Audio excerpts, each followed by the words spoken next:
All right, what's going on, everybody? Welcome to Nerd Vibes Season 2, Episode 1. First off, I want to start off saying some things. If you guys were here for Nerd Vibes Season 1, thank you. I appreciate you guys. Season 2 is going to start us on a new journey where the podcast is going to be more cohesive, a little bit more condensed. So we're not going to do super long episodes. And then I'm going to get through the segments and everything that we're going to do, lay out the format that we're going to have for Season 2, Episode 1, and the episodes going forward. And then we're going to get into the podcast. So the podcast is going to consist of 3 segments. It's going to start with the Media Minute.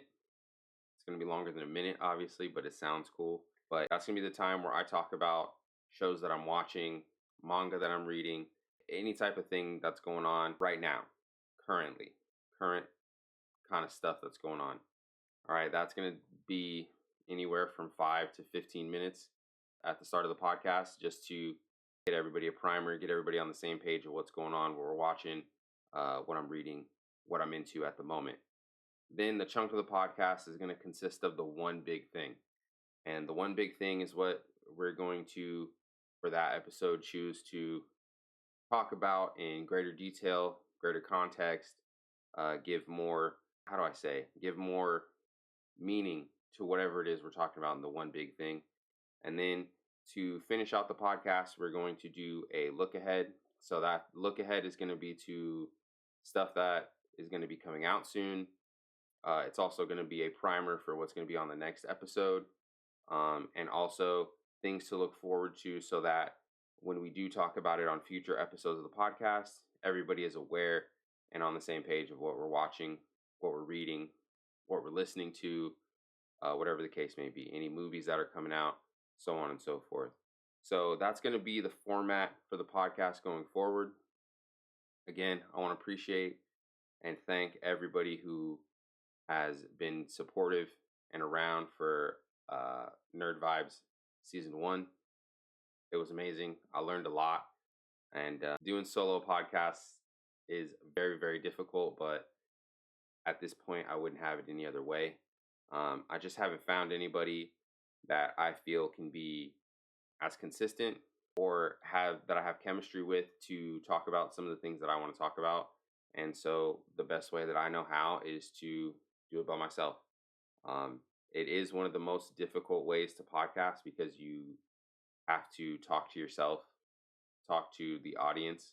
You don't have someone to bounce your ideas off of, or your opinions, or someone to be not necessarily argumentative, but someone to debate with, someone to just vibe off. It's all you.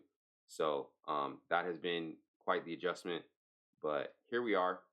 And I'm hoping that Nerd Vibes Season 2 is going to be a lot better and a lot more successful than Season 1 was. And with that being said, let's get into the Media Minute. First up on the Media Minute, we're going to talk about the latest episode of My Hero Academia. So spoilers ahead for My Hero Academia. If you're not caught up, I'm going to say it right now. Go catch up to that anime because it is amazing. It is fire. It is peak right now. And I'm just going to talk about it in general before I get into the specifics of the episode. I thought My Hero Academia was the Lollipop Guild of new gen anime.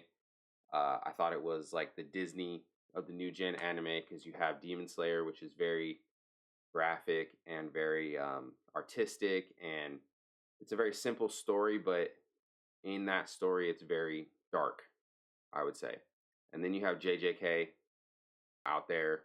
That's a very dark and gritty anime manga. And then you have, if you want to include Chainsaw Man, same thing, very dark, very edgy. And then you have My Hero Academia. You could say it's part of a different generation or whatever you want, but still, if you compare it to some of the other things that are out right now, it's very lollipop, very kiddish, very just young, trends young. But these last, I would say, 8 episodes have really just flipped that narrative on its head. These last 8 to 10 episodes, I'd say, have been very dark, very gritty. A lot of people getting hurt, injured, dying. A lot of heavy themes and imagery and stuff going on in the anime. But this most recent episode, and here's where the spoilers are. So if you don't want to hear spoilers for the most recent episode of My Hero, we're going to talk about it for about a couple minutes here, and then we're going to move on to the next thing. But this is going to be basically a spoiler section for anything we talk about, just so you guys know. But this latest episode of My Hero, we had the conclusion of the Dabi Todoroki Endeavor fight. And I must say, I was not expecting to be emotional watching this episode, watching this anime in general. I was not expecting for it to invoke any emotion in me. I don't have a favorite character. I've said that on multiple occasions. I don't have a favorite character for My Hero. I just enjoy the show for the show. As you can see, I have Vegeta and Zoro over my shoulders. No one from My Hero will make it on this wall. Simple as that. I just don't feel an emotional connection to any character in My Hero Academia. But upon watching this episode, I found myself getting a little choked up because of the emotional heartstrings that were pulled. You have Endeavor struggling to fight his child who he thought was dead, only to find out that it is his greatest greatest nemesis. And all Dabi lives for at this point is to see Endeavor dead. So you have Endeavor confronting that mistake or that aspect of his life that he thought he had solved or was gone or whatever. But you have Endeavor confronting his biggest life mistakes right in front of him in the face of utter destruction. You have Dabi, who his only goal is to destroy his father and by extension his family, because they left him, they abandoned him, they left him for dead when he wasn't. And all he wanted to do was impress his dad, impress his family, and he just couldn't do that. So it was very sad there. You also have his mother coming in to try to stop him with her ice powers.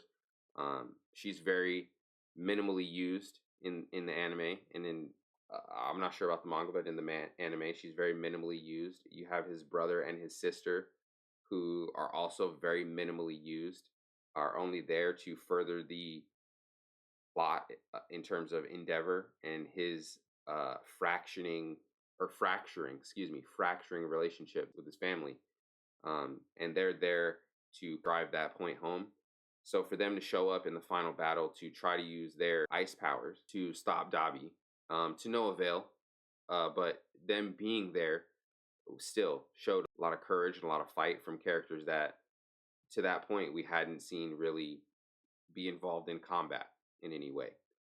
And you get the emotional embrace where Endeavor is trying to take Dabi away from the battlefield because he has so much stored up firepower that his body is threatening to explode and cause a 5-kilometer wide explosion. So you have the emotional aspect of that and his family trying to stop him. And then you get an amazing speech from All Might to Todoroki and Ida. Ida doesn't really matter who he is in this point right now, if you don't know. But it's a very emotional speech where he basically says, hey, you guys have more in the tank. You guys can do more. And I need you to do that because take care of what I'm going to take care of, but I need you to go and take care of Dabi right now. So they do that. And then Todoroki comes and surpasses his limits and ends up stopping Dabi right before the explosion. And it was that moment there when you see Dabi laying on the ground, his body all charred and burned. Endeavor has burn marks on him. His mom, his brother, his sister, and even Todoroki has burn marks on him from just the intensity of Dabi's flames. But they all are there, exhausted, and they share a moment with their brother or their son. And in that moment, you feel the hurt that Dabi had by not being a part of that family. And you feel the hurt that Endeavor had by letting his son down, and also by letting his other children down because of his failure with his first son, Dabi. It was just an amazing moment. I definitely felt emotionally manipulated in a great way. And like I said, I just didn't feel like My Hero Academia could ever pull that type of writing or character development or anything out of me in that way. But yeah, an amazing episode, and I'm very glad that I started watching it weekly because now I'm just hungry for more My Hero Academia. But that brings me to my next thing in the media minute, and this is going to be a manga. This is something that I have it right here, so I'm going to show you guys in a second. It's a manga I picked up because I want to get back into my reading and building up my manga collection. And I went to Barnes and Noble and I looked on the new arrivals table, and this thing just caught my eye. It is a manga called Tank Chair. This was funny, right? Tank Chair. And I called around to different, I didn't buy it initially because I thought it was ridiculous. But I called around to different Barnes and Noble, and on the phone, I would call and say, "Hey, do you guys have Tank Chair #1 in stock?" And they would come back with a puzzled Tank Chair, and I'm like, "Yes, it is called Tank Chair, and it is an actual thing that I am looking for in your store." So finally, I got it. This is volume 1.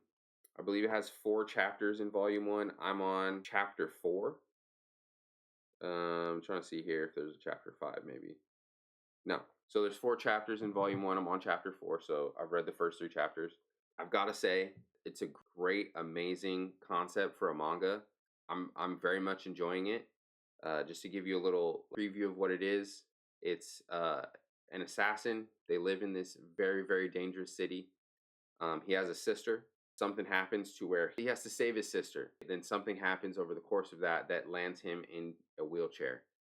And the only way that he can come out of his comatose state in this wheelchair is he has to feel a killing intent from someone else. And it goes on from there. So his sister takes care of him. She finds this out by accident. And then once she finds this out, their adventure ensues. And I must say, I didn't know what to expect when I first started reading it, but I love it. I think it's a lot of fun. I think it's the character designs are really, really cool. The tank chair is exactly what it is. There's a bunch of different aspects to that. I don't want to give away too much on this one just because it is the first volume. Um, the second volume of this doesn't come out until I believe November or December, so we're going to be waiting a little bit on that, but I will touch on it from here every now and again just to update it. But I am in love with this, and I'm glad that I got in on the first volume because I don't think a lot of people know about it, and I don't think that it's something that people will gravitate to on a first glance because I didn't. I looked at the cover and I was like, "Oh, this is a really cool cover. This is really cool art." I picked it up. I read the back. I thought it was an interesting concept, but I didn't buy it initially. And then I thought about it and I was like, you know what? I want to be one of the first people that are talking about this manga. And I can definitely see this being turned into a really dark, gritty, bloody anime. And I think that it lends itself to the anime as a medium later on. But I will say that I am very much enjoying Tank Chair. And you guys should go pick it up and read it. And we can talk about it a little bit more. But Tank Chair, #1, right here. You guys got to read it. All right. Last thing I want to talk about in the manga minute is the show Agatha All Along on Disney Plus. It is, as of recording, it has 3 episodes out. It is the sequel to the WandaVision Disney Plus show that aired in, I believe, 2020 or 2021, and it's about Agatha Harkness, the witch. At this point, she has to get a coven of witches. They go on the witches' road, and they're trying to obtain various different things based on the character. I will say, at this point, the first 2 episodes were really good. The third episode was a little bit slower, but it did set up a lot of different plot points that are going to be followed up on in later episodes. There was a mention of the character Mephisto, who, if you guys have been part of the MCU Disney Plus shows, Mephisto was a very prominent joke because there was always with Agatha Harkness, she's very closely tied in the comics to Mephisto, the character. So a lot of people were wondering when Mephisto, the character, would show up. And in episode 3, he got mentioned by name. So that was a really big deal. But I do think that the show, it's kind of slow at this point because there's a lot of buildup and you have to learn a little bit more about some of the other characters that are involved. But I'm enjoying it. It's got the right amount of spooky vibes. It's not a scary show by any means, but it does have that spooky quality to go along with the Halloween time of year that it's aired in. So 3 episodes in, I'd probably give it, if I had to give it like a quick rating, I'd probably give it like a 7 out of 10 right now. But I do think it's going to heat up a lot. So that is going to be our media minute, longer than a minute, obviously. But after this, we are going to touch on the one big thing, and I will get to that right after this. All right, we're back. So the one big thing we're going to talk about this week and next week, because it's kind of a two-parter. We're going to be talking about Joker, the 2019 film starring Joaquin Phoenix, where he is portraying Arthur Fleck, and he's portraying his descent down into madness to becoming the character we know as the Joker. The reason it's going to be the one big thing this week and next week is because this week we're going to mainly be talking about Joker 1, whereas next week we're going to be talking about Joker 2. So this week we're going to be doing a deeper dive into Joker number 1, the themes and some of the outcomes and what made that movie a really, really great movie. And then next week we're going to talk about Joker 2 because I'm going to go see it. Comes out on October 4th, I want to say. Friday. Comes out on Friday. I believe that's October 4th. I'm going to go see it with my wife because she is really into the Joker. The Joker is one of her favorite characters. So to see him portrayed in the way that he was portrayed was very cool for her. I'm not a huge fan of the Joker, the version of him, but I am a very big fan of Joker, the character, because I like what he represents and the chaos and everything that he causes. We're also going to try to preview a little bit of Joker number 2 at the end of this before we get to the look ahead. So what I want to talk about is in Joker number 1 is the themes of the movie. It is a Joker movie. There is Bruce Wayne, the Wayne family, all of those people are involved, but it is not a Batman movie, okay? The movie is solely about Joker, and essentially you can boil the movie down to Joker's famous line in Batman Killing Joke was some version of, it only takes one bad day to descend. You know, that is apparent for the main character, Arthur Fleck, aka Joker. We're going to call him Joker for this, but there is a very distinct point in the movie where he stops being Arthur Fleck and he descends deeper and deeper into the persona of the Joker. Okay, so in the beginning, you see him going around in Gotham. There's various scenes of him trying to do things at his job, with his love interest. He lives with his mom. He also has a social worker who's helping him with his mental health issues, which is a big theme of the movie as well. Mental health and the failures of systems that are put into place to help people that may have mental health issues, that are impoverished, that are just mainly down on their luck. You know, Arthur Fleck, throughout the course of this movie, has different run-ins with various people in the city of Gotham that lead him down the road of madness. He starts out being a semi-normal person, you know, has the struggles with his mental health, which is why he sees a social worker.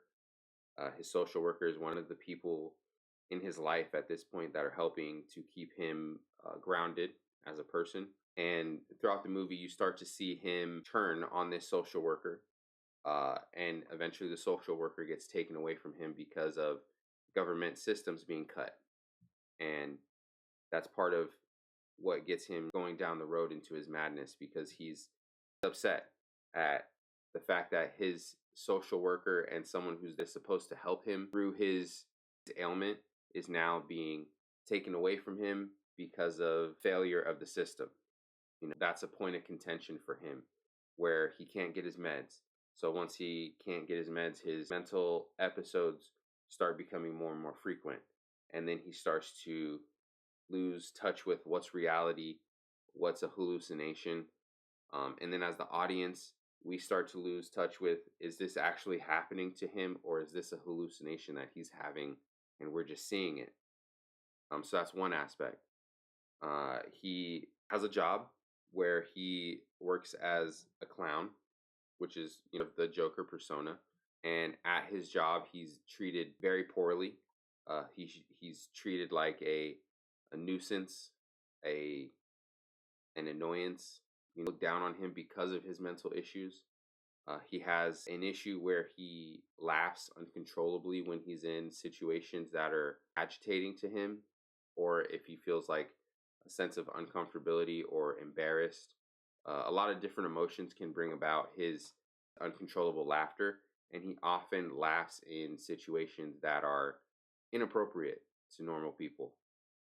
So it's very off-putting to a lot of people. So he gets treated poorly at work because of that. So he's outcast at work, and he eventually loses his job because in the movie he's doing a show in the hospital for a bunch of sick kids.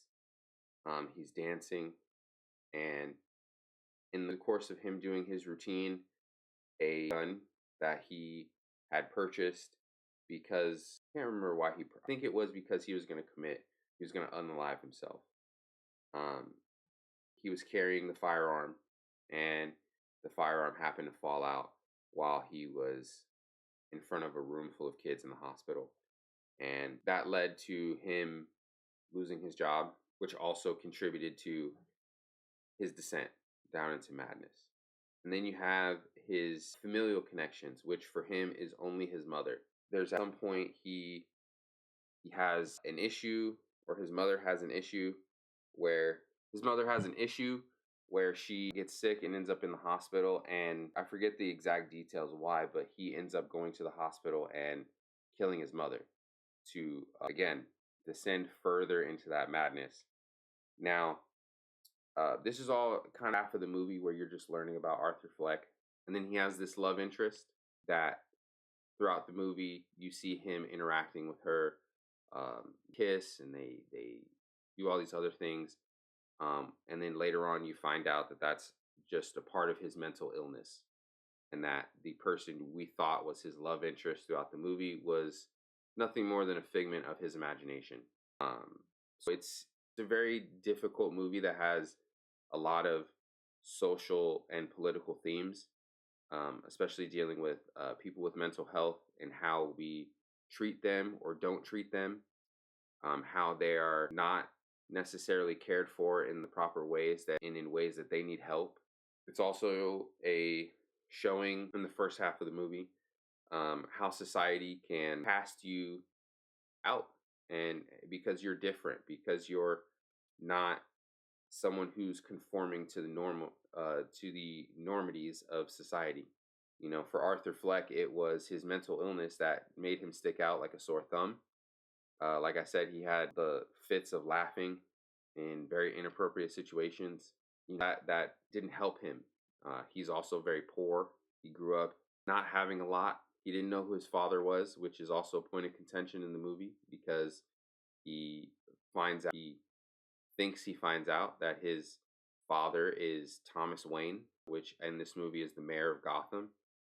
He goes to confront Thomas Wayne about this fact, and he gets rebuffed by him. He gets treated very poorly by the upper class people in Gotham when he's just trying to find that familial connection with his father, or who he thinks is his father, only to be struck down in a very demeaning and rude way. That also sends him off the edge. A lot of these things come to a head when he's on a subway, in Gotham, or on a train in Gotham, and he's being ridiculed, tormented, made fun of by these three Wall Street guys, these three wealthier than him, people on the train. And it's at that point that he just snaps. He kills all three of them, and he then actually, the factors being in place, all the puzzle pieces aligning for him to have that one bad day where you can just go off the deep end, and it shows the extent of the failure of the society around him, the people around him, the structures that were put in place to help someone like him. It shows the failures of all of those systems. And the end result is the worst case scenario, that is someone who lives their life with no concept of consequences, no concept of right or wrong in terms of like what else thinks is right and wrong. He starts to live his life completely carefree in a way that is very destructive and chaotic. He kills people throughout once he decides to embrace the persona of the Joker. He dons the makeup, or this version of the Joker makeup. He goes on to a prominent late night TV show in that world, and after having an altercation or an argument with the host, he live on air unalives the host. And also, the other thing that this shows is that the Joker is more of a symbol, more of a sympathetic figure for people than people want to admit. He shows that it is just one bad day, and that anyone can descend into the madness that took him down this road. When he does that act on a live TV, it starts a riot of people who agree with some of the things that he was saying, failed him. And that why should he have to conform? He have to bear the brunt of a society that left him out in the lurch. Why should he have to conform to the societal norms when society left him out to dry? A lot of people in Gotham and in that movie and in real life resonate with that message. It's a very dangerous road that the Joker laid out, and there are in that movie certain groups of people who decided to follow him down that road, who saw Joker as a hero, who saw Joker as a voice for the little people, so to speak, for the downtrodden, for the underprivileged. Him as that. And it was very, very, I will say, that is a very long movie. It's very well acted by Joaquin Phoenix. He plays an amazing, who is a departure from any of the other iterations of Joker that we got. He's definitely different from the Jack Nicklaus Joker, who is very comic booky, very campy, very hokey, I would say, in that, I believe, in the late 80s Batman. He's definitely no Heath Ledger. It's the greatest I've ever seen on screen. And, not, I can't even remember the dude's name who played Joker in Suicide Squad. No one even remembers that. Jared Leto. Definitely no Jared Leto Joker, because Jared Leto Joker was garbage. Hot garbage, I will say. This of the Joker has no Batman. There is no crime fighting superhero. There is no action set pieces in this movie. This is a very, very, very, very well done dramatic movie where they're using the Joker as a canvas to paint a larger picture through the eyes of the Joker. But the movie is very much about society in general, about political systems, about how we treat people generally. Decide to carry on with our people who are suffering from mental health issues, who are suffering in poverty, who are suffering from, of things, and how we treat them as a society. So this was a definite reflection of that. I do want to say, like I said, it was a great job. by Joaquin Phoenix to just completely embody the character that he was portraying in Arthur Fleck and the Joker. Um, I want to say he went through a body transformation to kind of a little bit more withered, you know. He was very skinny in the movie. He was very frail, I would say. He was very much sunken in, you know what I mean by that, where like he very like himself with very obvious low self-esteem in the first half of the movie until he takes on the Joker persona. Then you start to see his confidence rise.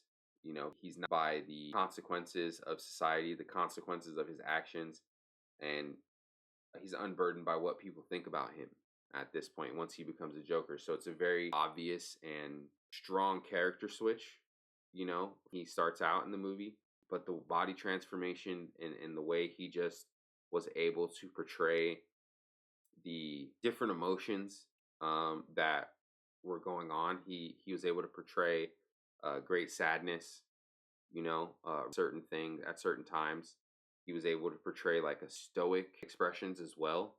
And then once he became the Joker, he was full Joker, you know, in the way that you would think.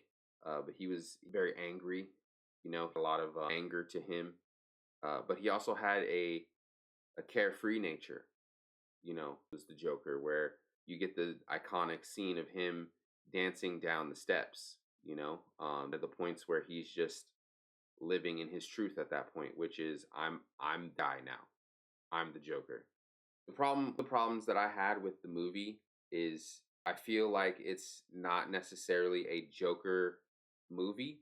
I feel like it's more so a story about a person who descends into madness, as I've said, but it takes on the worst case scenario of that situation and how someone who is unburdened by consequences or anything like that can just be such a chaotic force of nature. You know, I think they could have just done it as a piece and not attached the Joker name to it, and it still would have had the same effect. But I understand the IP era that we're in, where it's like if you want to get a movie made, you got to attach some sort of IP to it, which is why they put the Joker.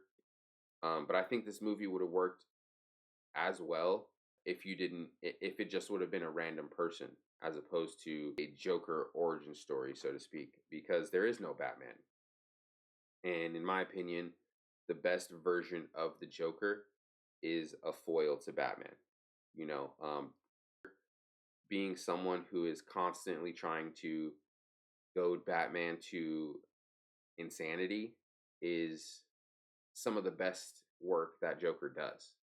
You know, the fact that he is so dangerous because of the ideology that he has and how it is very easy for people to stand the Joker from a standpoint of society has failed him and they see why he's doing the things that he does.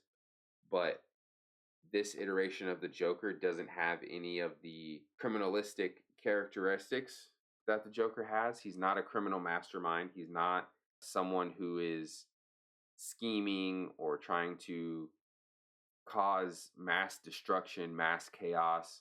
This version of the Joker is very much small scale. You don't have to worry about him poisoning the Gotham water supply like you would the version that we're most familiar with. You more so have to worry about this version of the Joker, the Joaquin Phoenix version, walking up on somebody and killing them randomly. That's something that you would have to worry about with this version as opposed to the comic book version just being an absolute menace on a mass scale. This version is not that. And the director has said as much that he's not going to be that version, which is okay, you know. Not the version of the Joker that I'm familiar with. And even though the portrayal again was amazing, fantastic, absolutely 10 out of 10 for what it was trying to accomplish, for me, in terms of it actually being a Joker movie about the Joker, it doesn't check that box all the way for me, you know. So a think piece on the overall society from the perspective of this one person who happens to become villain that we're all familiar with. But if we got this same movie from the same perspective and he just became a serial killer as opposed to the Joker in name, I feel like the message could have been accomplished, you know, to take away from the movie at all. But it is, for me, just personal preference, not what I was looking for in that. But it is a great movie. Although it was very hard to watch, I will say that very hard to watch at points. There were some very hard moments in the movie, particularly around some of the acts of destruction that he does. Some of them are, for whatever reason, it just to me in a way that I wasn't fully expecting, and it was very unsettling. And I believe I had to take a break or two watching the movie, not only because of the length in the movie, but because of the subject matter at times. It's very hard to watch, but so it's not a rewatchable movie by any means, but it was amazing. And that brings me to the sequel, Joker 2, Folie à Deux, I believe it's called. That is being pitched as a Joker musical with Lady Gaga. I don't know how I feel about that, but Lady Gaga is supposed to be playing the Harley Quinn character. So we'll see how the portrayal of that goes. I am looking forward to seeing it because, again, the first movie was great. It wasn't exactly what I was looking for, but it was great. So I am expecting big things from the second movie. But it is a musical. I'm a fan of musicals. I don't know how the musical aspect will work in terms of this Joker narrative that's being spun out, but I'm excited to see it. Lady Gaga is an amazing performer, amazing singer songwriter, and I think that lending her talents to this portrayal of Harley Quinn has the potential to be really, really. I believe I don't know how many movies she's actually been in, but I've seen her in a couple of other movies, and she's not a terrible actress. She's really good. The other movie that I saw her in, I believe, was I want to say it was House of Gucci that she was in. It might not be her, but I believe it was her in House of Gucci. And she just, if it was her, because I could be wrong, fact check me, let me know. But that portrayal, if it was her, was very over the top, and I assume that this portrayal of Harley Quinn in this version will also be very over the top. I don't expect the Joker Harley Quinn relationship to develop the way it develops in the comics, where she's very subservient to the Joker, and the Joker is abusive to Harley Quinn. Harley Quinn more so has like a fanatical relationship towards the Joker, whereas the Joker sees Harley Quinn as just another lackey, another henchman, so to speak, but just on a higher. So I don't think we're gonna get that, because why would we? We haven't gotten that version of the Joker thus far, so I don't expect to see that version of Harley Quinn. But I am excited to see the musical set pieces, just the songs, just in general, because, like I said, Lady Gaga is an amazing performer, amazing singer songwriter. So I'm excited to see what she gets to bring to the character of Harley Quinn. And the excitement for me lies in how are they going to continue to bring the Joker out? You know, going to be more chaos? Is there going to be more grandeur? Is there going to be just more Joker things that you see going forward in this movie? But we're going to talk about Joker 2 next week in the one big thing. But yeah, I'm excited to see it, and I'll give you guys a report on how it was next week. But we're going to take a quick break, and then we're going to get to the podcast look ahead for upcoming episodes and next week's episode. So stay tuned. All right. So last segment of the pod. Again, want to say appreciate you guys for being here. It's amazing being back. We're going to do the look ahead.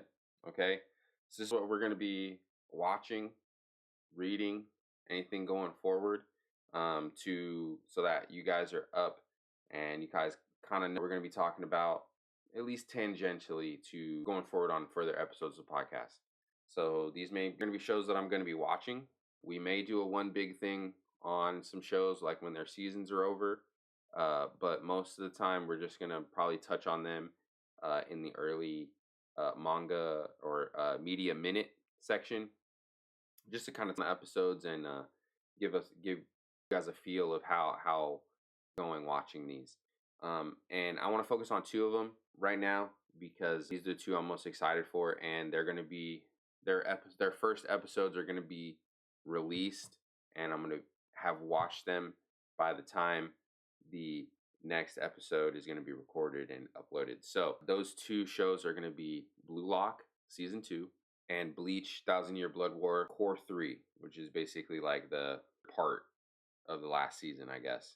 But let's start with Blue Lock season 2. I'm really into this. I didn't talk too much about Blue Lock on the first season of Nerd Vibes. I think it was either ending or it was over by the time I started really doing podcasts consistently. So we didn't really get to talk about it too much, but we will definitely be talking about it this season for sure. I was super locked into Blue Lock, pun intended, because I'm okay. Back up. I'm not a huge fan of sports anime because I played sports. I and think it's kind of weird when you start doing sports in like a way where it's very fantastical and they're over the top and stuff like that. So I'm not a huge fan of sports anime, but that's where Blue Lock changes it because Blue Lock is about soccer and just the way that each character has their own individual trait that makes them a great soccer player, and they're trying to hone their skills and do what it takes to get to the next level. And the way that it's being done in this anime is just amazing to me. I would watch the show and I would be hyped. I'm talking like jumping out of my chair, like hype. You know what I mean? Watching the show. A lot of emotion in terms of excitement. Um, there was some sadness at characters that were not moving on and things of that nature. But season 1 was a great, and I was mad that it was only, I believe, 12 episodes per season. I wanted that thing to be 20, 24 episodes. And when that 12th episode ended and I realized that it was no more episodes, I was devastated. So this coming back is really I'm super premieres August or October 5th, and we're definitely gonna watch that going forward. So if you guys want to watch me, it's starts on October 5th. I watch most of my anime on Crunchyroll. It'll definitely be on Crunchyroll, so you can watch it there and lock in for Blue Lock for sure. The other one, Bleach Thousand Year Blood War. What do you say? Bleach has just so much. It's one of the most slept on in the big three for sure. A lot of people don't, me especially. I didn't have a huge appreciation for Bleach growing up. I thought Bleach was the worst of the big three, and big three beasts, Naruto and Bleach. I thought it was the worst, but now as I'm older, I realize that it's not. It's actually maybe the best, depending on who you talk to. For me, it's One Piece. One Piece is going to be the top of the big three, but Bleach definitely, in my opinion, is better than Naruto as an adult. The themes in there are a lot more intricate than you first realize when you're watching it. You have a ton of development. The power system is really cool. Everyone is super unique and individualized in terms of the things that they can do. One of the coolest things ever is when Soul Reapers yell out Bankai. Bankai. In the name of their Bankai, it's, one of the chilling things in all of anime. One of the most recognizable things in all of anime too. Like right next to the Kamehameha and the, any other thing that you can remember from anime. So coming back with Bleach, same date, October 5th. That day is going to be crazy. You got Blue coming out. You got Bleach coming out. Still, One Piece is still going to be going strong. What else am I right now? Totally blank because I'm so excited for these other ones. I think Mike's gonna come out with another banger episode. We talked about that earlier in the podcast. So October 5th, that weekend, the next podcast episode be very, very high energy.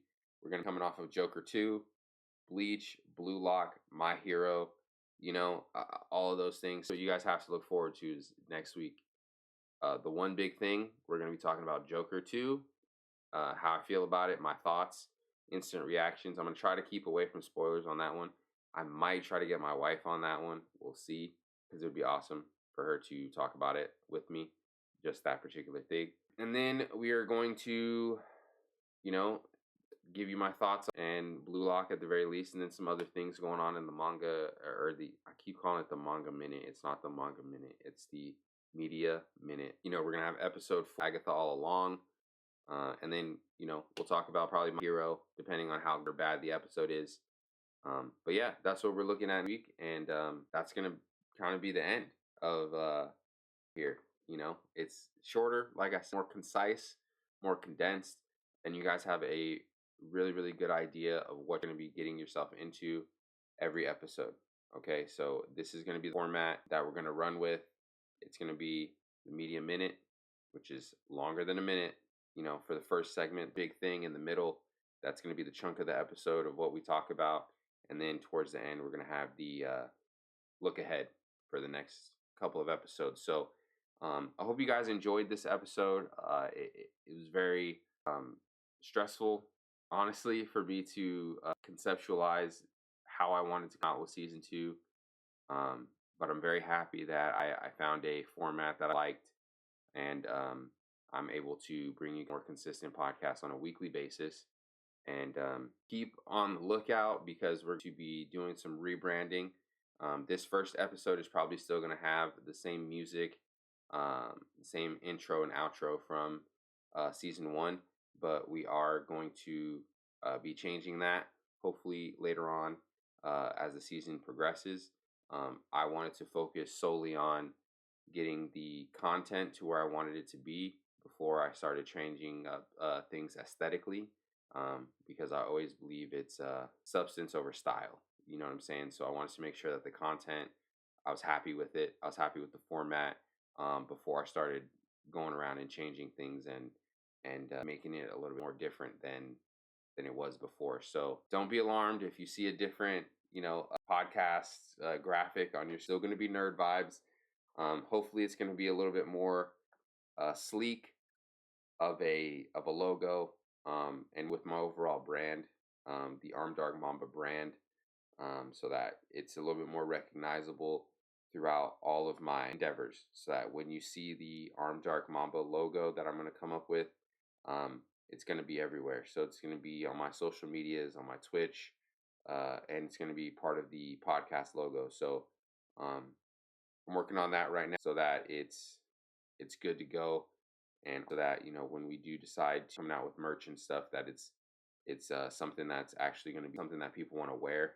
It's not going to be like gaudy or anything like that. Very simple, straight to the point, so that if we do want to do merch in the future, it is wearable, and not something that just keep in your closet because it's just so ridiculous, which is part of the problem with anime clothing and stuff, and anime related clothing these days anyway. But that's a whole nother subject for a different. I just want to say thank you guys for being here for episode 1, season 2, episode 1 of Vibes, the books.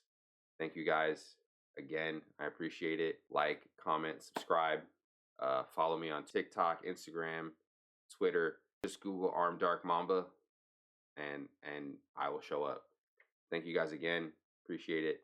And I'll see you guys next week for episode 2. Peace.